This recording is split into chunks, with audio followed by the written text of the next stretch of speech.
Serie B-Win. Appassionati. Il Verona per avvicinare il Sassuolo e tornare davanti al Livorno, il Cittadella per proseguire la striscia positiva contro squadre venete e allontanarsi dalla zona che scotta. Benvenuti al Bentegodi, buona serata da Alberto Pucci, questa è Verona Cittadella, derby veneto valido per la 37esima giornata di Serie B-Win. Ultimo check per Rocca, ultimo sguardo con i propri assistenti e allora Verona Cittadella comincia in questo istante.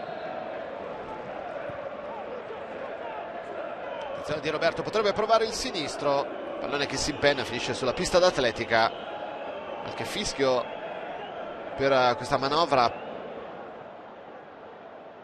Ancora Nielsen, arriva la parabola nella mezzo, il colpo di testa tentato da Cacciatore, palla alta sopra il montante. Questa era una buona occasione per il Verona, per Schiavon che perde il tempo.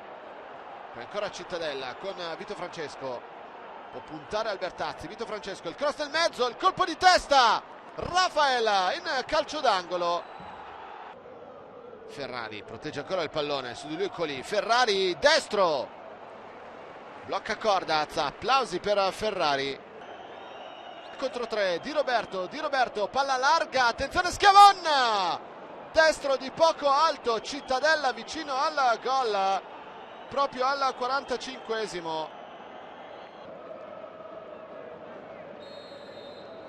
Palla per Di Roberto, attenzione al Cittadella, area di rigore, pallone dietro, c'è forse un tocco con la mano, poi il destro di prima intenzione.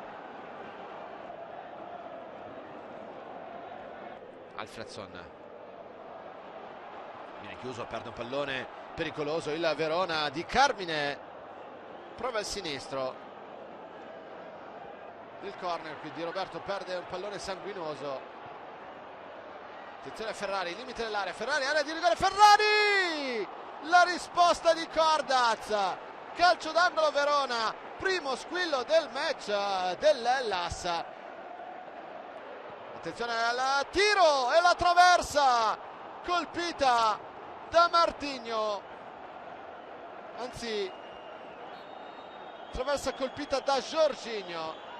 Nielsen, Jorginho, area di rigore, limite dell'area di rigore, poi gioca l'orizzontale per Alfredson, il destro di Alfredson, palla alta di poco.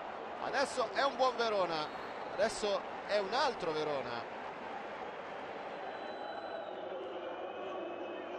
Si prova a sfruttare un po' di spazio, attenzione alla ripartenza Cittadella, palla dentro per Di Carmine, area di rigore, Di Carmine destro che si impenna, altro pallone scagliato dentro, poi Nielsen di testa, attenzione Ferrari, la palla sul fondo, che occasione per Ferrari, si era ritrovato solo davanti a Cordaz. Dorlini sconsolato e anche arrabbiato, probabilmente voleva qualcosa di più dei suoi. Triplice fischio finale, game over al Bentegodi, il Cittadella strappa un risultato preziosissimo